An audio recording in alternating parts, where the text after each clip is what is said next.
आज गणेश जी की शोभा यात्रा का कार्यक्रम है, बहुत ही सुंदर है, बहुत ही अद्वितीय है, बहुत ही अलौकिक है।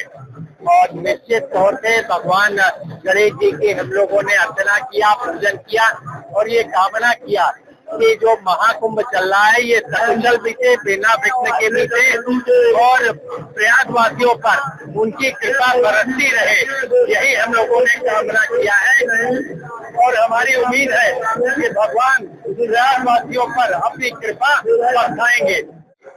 विगत 11 वर्षों में आदरणीय प्रधानमंत्री नरेंद्र मोदी जी ने जिस तरह से देश के विकास के लिए काम किया है, 140 करोड़ लोगों के लिए काम किया है, विकास के साथ साथ विरासत को भी उन्होंने सजाने और संवारने का काम किया है। आज पूरी दुनिया में रहने वाले सनातन धर्म को मानने वाले लोग गदगद हैं और पूरी दुनिया प्रयागराज महाकुंभ, दिव्य भव्य डिजिटल महाकुंभ की ओर टकटकी लगा करके देख रहे हैं। आपने देखा 13 और 14 जनवरी को करीब 5 करोड़ से ज्यादा लोग स्नान किए और डेली लाखों करोड़ों की संख्या में लोग स्नान कर रहे हैं और पूरी दुनिया से लोग आ रहे हैं। निश्चित रूप से जो आदरणीय प्रधानमंत्री जी ने, डबल इंजन की सरकार ने जो व्यवस्था की, दिव्य कुंभ, भव्य कुंभ 2019 में हुआ, 24 करोड़ लोग आए, स्नान करके गए, ऐसी व्यवस्था देखी, उन्होंने चर्चा करी, उससे भी 2-4 गुना ज्यादा लोग इस बार आने की उम्मीद है और सरकार पूरी तरह से तैयारी कर रही है। डबल इंजन की सरकार में तैयारी अच्छी हो रही है और सनातन धर्म को मानने वाले पूरी दुनिया के लोग आज गदगद हैं और ये एकता का कुंभ है। जब आदमी डुबकी लगाता है, कोई किसी जाति का है, किसी भी धर्म का है, लेकिन जब गंगा मैया में स्नान करता है तो सब एक होते हैं, माँ गंगा का आशीर्वाद प्राप्त होता है। महाकुंभ के पावन प्रांगण में तीर्थराज प्रयाग के गोद में संगम के तट पर हम लोग बसे हुए हैं और संत देश दुनिया कोने कोने से आए हुए हैं। सब यज्ञ, अनुष्ठान, तप, व्रत, पूजा, ध्यान में मग्न है और सबका सिर्फ एक ही उद्देश्य है, मानवता का कल्याण हो, विश्व का कल्याण हो, समाज सुरक्षित रहे, संस्कृति सुरक्षित रहे। इसके नाते हम लोग निरंतर लगे हुए हैं, कार्य कर रहे हैं। हम लोगों को प्रयास है कि दुनिया में कैसे मंगल स्थापित हो, कैसे सनातनी राम भक्त हिंदू जनमानस का कल्याण हो। वो चंद संतों के चरण में शरण में आए, यज्ञ करें, अनुष्ठान करें, जप करें, तप करें और अपने जीवन को धन्य करें। हम लोग का सिर्फ यही उद्देश्य है और सबके लिए मंगल कामना करते हैं। कुछ योगी आदित्यनाथ जी महाराज, उत्तर प्रदेश के सचिव मुख्यमंत्री जी महाराज को आभार, धन्यवाद, साधुवाद है। देश के सचिव प्रधानमंत्री जी को आभार है, जिस प्रकार से निरंतर कि एक कुंभ व्यवस्थित हो, अच्छे से हो, बढ़िया हो, किसी को कोई तकलीफ न हो। दुनिया के कोने कोने से पूज्य संत महात्मा महामंडलेश्वर आए हुए हैं, उनकी व्यवस्था अच्छी से हो जाए। इसके नाते अभी हमारे पूज्य महंत श्री मुरलीदास जी महाराज, जो निर्वाणी यानी अखाड़े के श्री महंत हैं, उनसे वार्ता किया, चर्चा किया कि महाराज जी आपको कोई तकलीफ तो नहीं, कोई समस्या नहीं, कोई परेशानी तो नहीं। तो इसके नाते अधिकारी को लगातार निरंतर आते जाते रहते हैं। और पहला स्नान हुआ, बहुत सुंदर हुआ, बहुत अच्छा हुआ। अब आने वाली जो स्नान है मौनी अमावस्या वाली, वो भी बहुत अच्छे से हो, इसके नाते अधिकारी आए थे। देखिए, जाकिर भावना जैसी मुहूर्त देखी थी तैसी, जो जिस भाव को होता है उसको उसी भाव से वो देखने का प्रयास करता है। कुछ ऐसे राजनीतिक दल के लोग हैं, उनको सनातन से कोई मतलब नहीं है, संस्कृति से कोई मतलब नहीं है, मानवता से कोई मतलब नहीं, हिंदू से कोई मतलब नहीं। इसके नाते कुंभ पर टीका और टिप्पणी करते हैं। स्वतः निजी जीवन में तो अच्छे कार्य करते हैं, लेकिन वो आम समर्थकों के, जो उनके समर्थक होते हैं, उनको बेवकूफ बनाने के लिए कार्य करते हैं। आप देखिए, अखिलेश जी ने बहुत टिप्पणी किया, अपने जाके गंगा स्नान किया, कहाँ? हरिद्वार में। तो उन्होंने जूता मारा ना उनको, जो उनके पार्टी के लोग लगातार सनातन पे टीका और टिप्पणी करते हैं कि गंगा नहाने जो पापी होते हैं वही जाता है। कि अखिलेश यादव पापी थे, गंगा नहाने गए थे? तो अपने पार्टी के लोगों को उन्होंने जूता निकाल कर मुंह पे मारा अखिलेश यादव जी ने। तो जो जूता खाने वाले लोग हैं, उनसे मेरा सिर्फ एक ही निवेदन है कि अखिलेश यादव जी ने क्या कहा और स्नान किया मां गंगा के। विषय है कि व्यक्तिगत आपको पार्टी से समस्या हो सकती है, लेकिन धर्म से नहीं। धर्म किसी पार्टी के गुलाम नहीं है। धर्म पे सबका अधिकार है। अगर सनातनी या हिंदू है तो उसका अधिकार है, धर्म किसी दल का नहीं, किसी पार्टी का नहीं है। तो दलगत राजनीति से ऊपर उठकर ये सनातन का महाकुंभ है, हिंदू संस्कृति का महाकुंभ है। इस पर टीका टिप्पणी न करो। टीका टिप्पणी करोगे तो हम साधु हैं, हम चिमटा भी बजाते हैं, माला के साथ में हम जो है अस्त्र शस्त्र भी रखते हैं। देखिए हम लोग जो है नागा साधु हैं और हरदम सदैव सनातन के लिए तत्पर रहते हैं। तो इसके नाते मेरा कहना है कि आप निजी तौर पर टिप्पणी करिए, खूब योगी जी पे टिप्पणी करिए, मोदी जी पे टिप्पणी करिए, लेकिन धार्मिक तौर पे आप टिप्पणी नहीं कर सकते हो। मैंने देखा कि एक नेता थे जिन्होंने टिप्पणी किया, पूर्व मुख्यमंत्री ने, कि भाई अपने बिरादर के एक लोग उत्तर प्रदेश में, उसको भी महाकुंभ में जितने संत आए हैं धर्माचार्य हम लेते जाएं। ऐसा टिप्पणी कैसे कर सकते हो भाई? उचित नहीं है ना। योगी जी को साधुवाद आभार है कि इतनी बड़ी व्यवस्था, इतनी अच्छे तरीके से, व्यवस्थित तरीके से दुनिया के कोने कोने से संत महात्मा, महामंडलेश्वर, शंकराचार्य, रामानंदाचार्य, सभी महान भाव उपस्थित हैं, देश के सभी महामंडलेश्वर उपस्थित हैं, और सबको व्यवस्थित स्नान कराना, व्यवस्थित उनको व्यवस्था देना, सुचारू रूप से डेली नित्य प्रतिदिन व्यवस्था को चलाना। दुनिया के कोने कोने से सनातनी राम भक्त हिंदू जनमानस आए हैं, उनकी व्यवस्था अच्छी तरीके से हो। तो इतना अच्छा योगी जी कार्य कर रहे हैं, फिर भी अगर टिप्पणी कर रहे हो तो दुर्भाग्य। इस समय युवा धर्म क्रांति आई हुई है और युवा धर्म क्रांति चल रहा है। तो युवा धर्म क्रांति में पूरे देश के सनातनी जागरूक हो रहे हैं। मैं आभार व्यक्त करता हूं। यह क्रांति लाने वाले मोदी जी, एक क्रांति लाने वाले योगी जी हैं। मोदी जी आज से पहले जो प्रधानमंत्री होते थे वो कहते थे, मोदी जी के पहले, कि इस देश के संपदा संसाधन पे सिर्फ एक कौम, एक मजहब, एक संप्रदाय का अधिकार है। आज जो देश के सचिव प्रधानमंत्री हैं, उन्होंने कहा सबका साथ, सबका विकास, सबका विश्वास और सबका प्रयास के साथ देश को 2047 में भारत को विकसित राष्ट्र बनाने का उनकी परिकल्पना है। भारत को विश्व पटल पे स्थापित करने का उनकी वो है। भारत संस्कृति वाला देश है, कोई चादर और फादर का देश नहीं है। भगवान राम का देश है, भगवान परशुराम का देश है, भगवान बुद्ध का देश है, भगवान महावीर का देश है, ना कि चादर और फादर का देश है। तो इसके नाते इस प्रकार के जो टिप्पणी करते हैं, अनर्गल टिप्पणी करते हैं, उनके खिलाफ सख्त से सख्त कार्रवाई होनी चाहिए। इसका भैया पहले तो मोदी जी का बहुत बहुत धन्यवाद है कि मोदी जी ने देश को जो मतलब कुंभ को बहुत बड़ा बनाया है।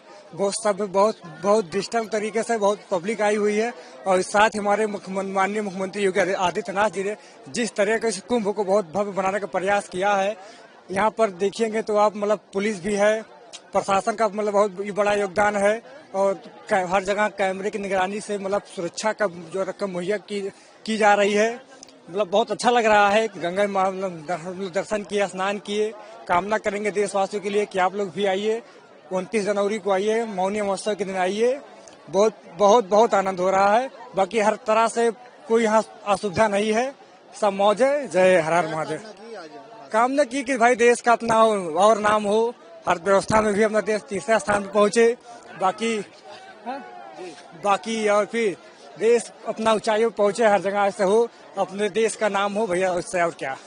देखिए, जैसा कि आज आपके हिसाब से या हम सब के हिसाब से आज 5वां दिन है हमारे इस महाकुंभ का, इस महापर्व का, जो कि हम हिंदू सनातनियों के लिए एक बहुत बड़ा पर्व है ये।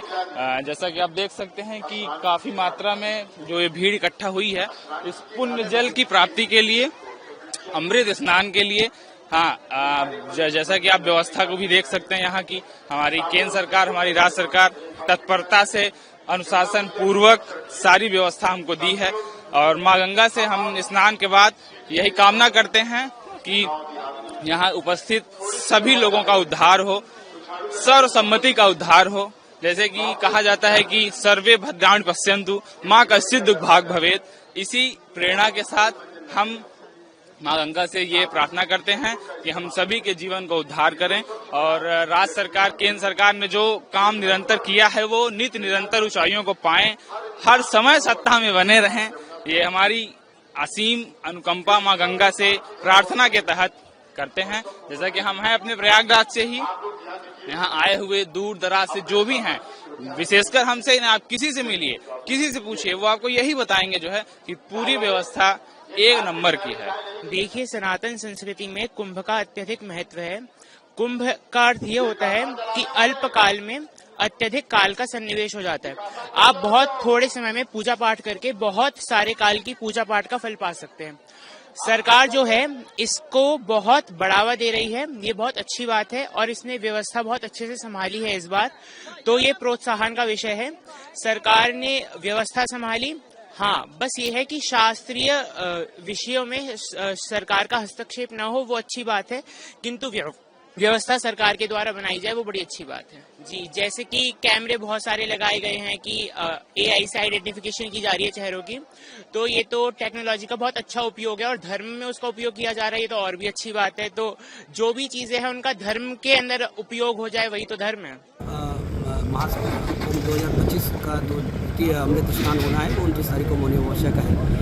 14 तारीख का स्नान सकुशल संपन्न हुआ है और हम लोग सभी अखाड़ों में भ्रमण कर रहे हैं। सभी उच्च अधिकारी सभी जगह जाके चीज़ों को देख रहे हैं। जो हमारे घाट हैं उनको फिर से रिस्ट्रक्चर कर लेंगे, जो थोड़ा बहुत उनको सुधारने का रहता है। एक स्नान के बाद उनको सुधारा जाता है, वो भी कार्रवाई हो रही है और बैरिकेटिंग्स वगैरह प्रॉपर करेंगे। साइनेजेस भी जहाँ पर हैं वो थोड़े बहुत लगाने हैं, वो लग जाएंगे। सारी चीज़ें मुकम्मल कर ली जाएंगी स्नान से पहले। नाराज़गी नहीं, वो उन्होंने बुलाकर बताया है कि ये चीज़ें होनी चाहिए, वो हम लोगों ने उसको कर लिया है और अगले स्नान में सभी चीज़ों का समावेश है। साफ़ सफाई और शौचालय और स्वच्छता ये हमारी प्राथमिकता है। सभी सफाई कर्मी, सभी CIs और सभी टॉयलेट्स की जो क्लीनिनेस है उसको रैंडम फिजिकली सभी अधिकारियों द्वारा देखा जाए। उसी क्रम में मैं भी निर्मोही खड़े हुए हैं, तो उसको देख करके हम जो भी कमी बेसी है उसको रिजॉल्व करेंगे। महाकुंभ के दौरान हम लोग पहले से इस चीज के लिए तैयार थे कि बहुत सारे श्रद्धालु, चूंकि ठंड का भी मौसम है, क्राउड भी बहुत ज्यादा होता है, प्लस कई सारे ओल्ड एज लोग होते हैं जिनको ऑलरेडी कोई समस्या होती है, वो भी दवाखाना मिस कर जाते हैं या डिले कर जाते हैं। तो हम लोगों को ये पहले से अनुमान था कि चिकित्सा संबंधी आवश्यकता लोगों को, श्रद्धालुओं को अवश्य होगी और इसके लिए रेलवे ने पूरी व्यापक स्तर पर तैयारियां की हुई थी। हम लोगों ने अपने जो ये 8 स्टेशन जिनसे हमें महाकुंभ के प्रथम शाही स्नान के दौरान पूरा क्राउड मैनेज करना था, उसमें हम लोगों ने लगभग हर स्टेशन के हर प्लेटफॉर्म पे मेडिकल बूथ, यात्री आश्रय शेड में medical booth with doctors, paramedical staff ये प्रोवाइड किया था। इसके अलावा हम लोगों ने अपने बड़े स्टेशनों पे सभी पे ऑब्जर्वेशन रूम भी बनाए हुए थे, जहां पे मिनी ICU जैसी सुविधाएं उपलब्ध कराई थी, ताकि लोगों को स्टेशन प्रेमाइसेस से कहीं पे हमें तुरंत ही सेकेंडरी ट्रीटमेंट के लिए भी कहीं बाहर ले जाने की आवश्यकता ना पड़े, क्योंकि भीड़ का माहौल होता है। हम लोगों ने लगभग 10,000 से ज्यादा लोगों को मेडिकल ट्रीटमेंट दिया और हमने करीब 2 से 2,500 लोगों को अपने जो ऑब्जर्वेशन रूम थे, जहां पे सेकेंडरी लेवल का ट्रीटमेंट दे सकते थे, वहां पे शिफ्ट करके और लोगों को सभी को स्वस्थ किया। हमारे यहाँ कोई भी ऐसी स्वास्थ्य संबंधी समस्या नहीं हुई कि जिसको अप्री बताया जा सके। सभी लोग या तो स्वस्थ होके गए अथवा सेकेंडरी ऑब्जर्वेशन की फैसिलिटी अवेल करके और फिर स्वस्थ होके गए। कुछ जो गंभीर रूप से बीमार हुए थे उनको हम लोगों ने समय रहते ही सकुशल अपने जो स्टेशन प्रेमाइसेस में एम्बुलेंस तैनात की थी उनके माध्यम से नियरेस्ट हॉस्पिटल में ट्रांसफर कर दिया और वहां पे उनको मेडिकल ट्रीटमेंट देके और उनको पुनः उनके गंतव्य की तरफ रवाना किया गया। देखिए, 13 जनवरी और 14 जनवरी 2 मुख्य पर्व थे जो कि अब समाप्त हो चुके हैं। देश विदेश से करोड़ों की तादाद में श्रद्धालु आए और ये बैक टू बैक थे। चूंकि शाही स्नान तो भीड़ का एकुमुलेशन होना स्वाभाविक था। रेलवे प्रमाइसेस में भी अगर देखा जाए तो 14 जनवरी को, क्योंकि 13 जनवरी तक इनवर्ड का ट्रैफिक का पैटर्न ज्यादा था, लोग बाहर से आ रहे थे, 14 जनवरी को दोपहर के बाद से लोगों का आउटवर्ड ट्रैफिक, मतलब बाहर अपने गंतव्य की तरफ जाने के लिए मूवमेंट स्टार्ट हुआ था। और रेलवे ने केवल 14 जनवरी को हाईएस्ट रिकॉर्ड स्थापित करते हुए केवल NCR ने 101 मेला स्पेशल ट्रेनों का संचालन किया। इसके अलावा पूर्वोत्तर रेलवे के द्वारा 35 स्पेशल ट्रेनों का और उत्तर रेलवे द्वारा भी 12 स्पेशल ट्रेनों का, इस तरह लगभग 150 मेला स्पेशल ट्रेनों का केवल संचालन किया गया। इसके अलावा हमारी जो रेगुलर गाड़ियां लगभग 200 की संख्या में चलती हैं वो तो चल ही रही थी। तो हम लोगों ने बहुत बड़ी संख्या में लोगों को यहां से इवैक्यूएट किया। हम लोगों ने जैसे ही आवश्यकता महसूस हुई थी, हमने अपने सारे इंक्लोजर्स, 4 इंक्लोजर जो हमारे अनरिजर्व क्लास के पैसेंजर के लिए थे, 1 इंक्लोजर जो हमारा रिजर्व क्लास का पैसेंजर था, उन सभी को साइमल्टेनियस ऑपरेट किया। सभी में लोगों को एक साथ लिया और उनको उनके प्री डिफाइंड प्लेटफॉर्म पे गाइड करते हुए हमारे कर्मचारी लेके गए। इसके अलावा हम लोगों ने जो हमारा इमरजेंसी प्लान था कि अगर भीड़ बढ़ती है, आवश्यकता पड़ेगी, तो हम लोगों ने जो प्लानिंग की हुई थी कि हम लोगों को खुसरोबाग में होल्ड करके और फिर वहां से गाइडेड वे में उनके प्लेटफॉर्म तक पहुंचाएंगे, वो भी हमने किया और वो पूरी तरह से सक्सेसफुल रहा। जो हमने रिस्ट्रिक्शन इम्पोज किए थे कि जैसे हम लोग मूवमेंट यूनिडायरेक्शनल रखेंगे, केवल और केवल सिटी साइड से एंट्री होगी और सिविल लाइन साइड से एग्जिट होगा, कलर कोडिंग के हिसाब से लोग सेग्रीगेट होकर अपने यात्री आश्रय शेड में जाएंगे और फिर इंटर करेंगे, ये सारी रेलवे की जो प्लानिंग थी वो पूरी तरह से सफल रही और लोगों ने गाइडेड वे में और कंट्रोल्ड वे में प्लेटफॉर्म पे पहुंच के ट्रेन में अपने बोर्ड किए। अब बात आती है मौनी अमावस्या की। जैसा कि राज्य सरकार का भी अनुमान है कि इसमें भीड़ और बढ़ेगी, तो रेलवे उसके लिए पूरी तरह से तैयार है और जो चीजें हमने देखी हैं उसको हम और इम्प्रूव कर रहे हैं। नंबर ऑफ ट्रेन्स कैसे बढ़ाई जा सकती हैं उस पर विचार किया जा रहा है। होल्डिंग एरिया को और डेवलप करने का और ज्यादा एरिया बढ़ाने का पे कार्य किया जा रहा है। इसके अलावा हम लोगों ने ये फील किया कि जैसे इस बार जो था, जो पीक पीरियड था वो हमारा लगभग दोपहर के 10 बजे से और रात के 2 बजे तक चला था, तो एक तरह से 16 घंटे का तकरीबन पीक पीरियड था जिसमें हम लोगों ने मैक्सिमम नंबर में स्पेशल ट्रेन चलाई और लोग इवैक्यूएट हुए। मौनी अमावस्या में हम लोग का ये अनुमान है कि ये पीक पीरियड का ड्यूरेशन बढ़ जाएगा, ये हो सकता है 24 घंटे 36 घंटे या उसके भी बियॉन्ड चला जाए, तो हम लोग उसके हिसाब से उसमें अधिक से अधिक ट्रेन चला सकें उसके लिए अपनी पूरी योजना बना रहे हैं। पूरी उसके लिए जो जो आवश्यक चीजें हैं वो अरेंजमेंट कर रहे हैं, जैसे स्पेशल रेक्स की और डिमांड करना और अधिक स्टाफ अगर आवश्यकता पड़ती है तो वो हम कैसे मैनेज करेंगे, वो सारी चीजों पे कार्य किया जा रहा है। और हम लोग निश्चित रूप से अपनी बेहतरीन प्लानिंग के साथ महाकुंभ के दौरान जो भी श्रद्धालु रेलवे प्रेमाइसेस में आएंगे उनको उनके गंतव्य तक सुरक्षित समयबद्ध तरीके से पहुंचा सकेंगे। स्वच्छता हम लोगों का प्रमुख उद्देश्य है, रेलवे परिसर को क्लीन करना। हम लोग इसके लिए लंबे समय से नुक्कड़ नाटक, जागरूकता, पब्लिक को अवेयर करने के लिए साइकिल रैली, स्वच्छता रैली, ये सारी चीजें आयोजित कर रहे थे। लोगों का भी बहुत हमें सहयोग मिला है, लोगों में ये अवेयरनेस आई है कि वो लोग सिंगल यूज प्लास्टिक का प्रयोग ना करें, रेलवे परिसर को गंदा ना करें। इसके अलावा हम लोगों ने अपने 1000 से ज्यादा स्वच्छता कर्मी कोचों की सफाई के लिए, 2000 के तकरीबन कर्मचारी रेलवे प्रेमाइसेस की सफाई के लिए ये तैनात किए हुए हैं। ये लोग बराबर रेलवे प्रेमाइसेस की लगातार सफाई कर रहे हैं और लोगों के सहयोग से भी हम लोगों ने रेलवे परिसर को स्वच्छ रखने में बहुत महत्वपूर्ण सफलता प्राप्त की है। हम झारखंड के लातेहार जिला से आए हुए और हम यहाँ पे कुंभ में संगम नदी में डुबकी लगाने के लिए आए हैं और यहाँ पे बगल में ये 12 ज्योतिर्लिंग बना हुआ है, वहाँ पे हम दर्शन करने आए थे। और जैसा कि यहाँ पे देखें तो जो मोदी जी ने बनाया है बहुत ही अच्छा लग रहा है देखने में। जी, हम आए हुए हैं बिहार मुजफ्फरपुर से और यहाँ पर प्रयागराज में मतलब स्नान करने आए हुए हैं, कुंभ स्नान। ये जो 144 साल बाद में जो ये हम लोग का महासंगम मिला है, ये महासंगम है। यहाँ बहुत अच्छा मतलब किया गया हुआ है। यहाँ भी 4 धाम हम यहाँ पर फिलहाल घूमने आए हुए हैं। यहाँ 12 ज्योतिर्लिंग अभी बन रहा है, स्थापित हो रहे हैं। ये बहुत बहुत अच्छा सुंदर है, वातावरण भी अच्छा है। यहाँ मतलब चारों ओर से मतलब ये बेलपत्र वगैरह पेड़ पौधा है, बहुत अच्छा बहुत सुंदर है। जी, मोदी जी, योगी जी बहुत अच्छे काम कर रहे हैं, करते रहेंगे भी, बहुत अच्छे है। बहुत ही अच्छा अरेंजमेंट है यहाँ के टैक्सी हो या कोई भी अरेंजमेंट हो, बहुत ही अच्छे से किया गया है। आई थिंक गवर्नमेंट का बहुत अच्छा सहयोग रहा है, तो आई थिंक ये तो कमेंडेबल बात है कि इतना बड़ा मेला होके भी इतना अच्छा अरेंजमेंट है। व्यवस्था बहुत बहुत अच्छी है। मुझे मालूम नहीं था कि 144 सालों में एक बार होता है, तो बहुत एक्साइटेड हूँ। अभी आरती की, कल हम लोग अखाड़े में जाएंगे, कुछ विद्वान साधुओं से मिलेंगे, तो बहुत हम लोग और खूब 20-30 लोग मिलके आए हैं यहाँ पे। कोई दुबई से आए हैं, कोई अमेरिका से आए हैं, बॉम्बे, दिल्ली, अहमदाबाद, तो बहुत एक्साइटेड हैं। इतना फेथ और इतनी लोग हैं मगर कोई गड़बड़ नहीं है, कोई गड़बड़ नहीं है। तो इतना ये हिंदुओं का, और कोई भी ऐसे एक ईरानियन लड़की हमें मिली, वो आई है और उसको इतना अच्छा लग रहा है, बोल रहा है कि हिंदुस्तान और ईरान एक थे, अलग अलग हो गए। तो मैं कह रही हूँ कि कितना यहाँ भाव्य से लोग आए हैं, बहुत खुश हूँ मैं। बहुत अच्छा लग रहा है, बहुत बढ़िया अरेंजमेंट किए हुए हैं, बहुत अच्छा लग रहा है, सभी को आना चाहिए।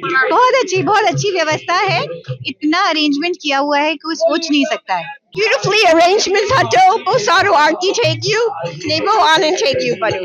Beautiful, very beautifully done, as good as anything in the world. It's the Prime Minister, that what they've done is unbelievable, and I think they've made all the billion people of India very happy with what they've done today. मैं पहली बार कुंभ में आई हूँ और बहुत ही पूरा इंतजाम बहुत ही बढ़िया है। मैं आपको बताऊं कि अभी मैं रिक्शा से इधर थोड़ी दूर से आई और एक जन थी जिसको मैंने मदद किया, वो भी हमारी रिक्शा, वो बाहर गांव से आई, वो हिंदुस्तान 10 बारी आई है मगर पहली बार कुंभ में, और वो भी बोल रही थी कि इधर की बंदोबस्त और इंतजाम कितनी बढ़िया है। बहुत बढ़िया लगा, और यहाँ की जो एनर्जी है और यहाँ का जो वातावरण है और पूरा इंफ्रास्ट्रक्चर जो सेटअप किया है बहुत बहुत बढ़िया किया है, और सबकी